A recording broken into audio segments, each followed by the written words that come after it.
저는 지방도시에서 보도 카메라맨으로 일하고 있습니다. 매일매일을 여러 뉴스 현장에 나가지만 대체로 화재나 그런 사고 현장에 밤낮 없이 전화 한 통을 받고 뛰쳐나가는 그런 일이 다반사입니다. 그날 역시도 밤 10시가 지나서 저에게 출동 요청이 들어왔습니다. 사건은 교통사고. 산간국도에 있는 긴 터널의 출구 부근에서 상대 차선에서 밀려나온 차를 미처 피하지 못해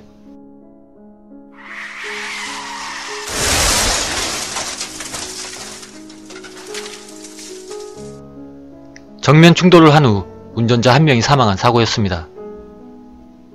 사고 발생 이후 2시간이나 지난 상황이었지만 현장 부근은 교통정체가 심한 모양이었습니다. 상당히 큰 사고니까 될 수 있는 대로 빨리 와줘.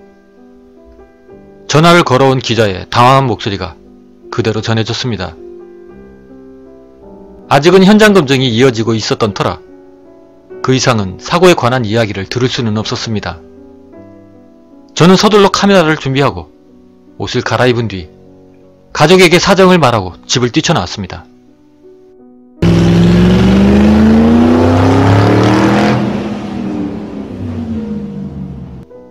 그리고 차를 탄 뒤 약 1시간 정도 떨어진 그 현장으로 달려가기 시작했습니다.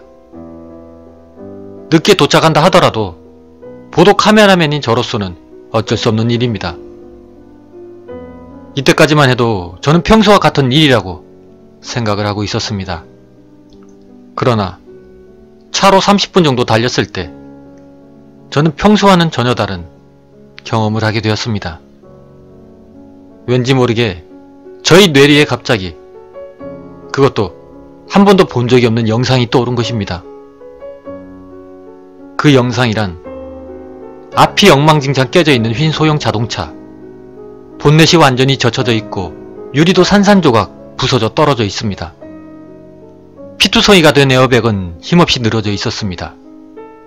그리고 간신히 차종을 판별할 수 있는 뒷부분에는 고령자 마크, 그리고 그 위에 보이는 번호판의 숫자까지 분명하게. 전화를 걸어왔던 기자에게 들었던 이야기로는 결코 알 수 없는 것들이 영상으로 제 머릿속에 분명히 떠올랐습니다. 애초에 첫 소식을 들었을 때 차종이나 자동차 번호는 결코 알 수 없습니다. 경찰 측에서 정보를 통지하기 때문에 일선 기자들에게는 사건이 정리될 때까지 공지되지 않기 때문입니다. 그럼에도 불구하고 제 머릿속에는 분명하게 사고 현장의 주변의 영상이나 사고 당사자의 자동차가 떠올랐습니다. 이상한 체험이었지만 그때까지만 해도 나는 그것이 지금까지 취재한 사고 현장에서 봤던 다른 이미지가 떠오른 것이라고만 그렇게 생각을 했습니다.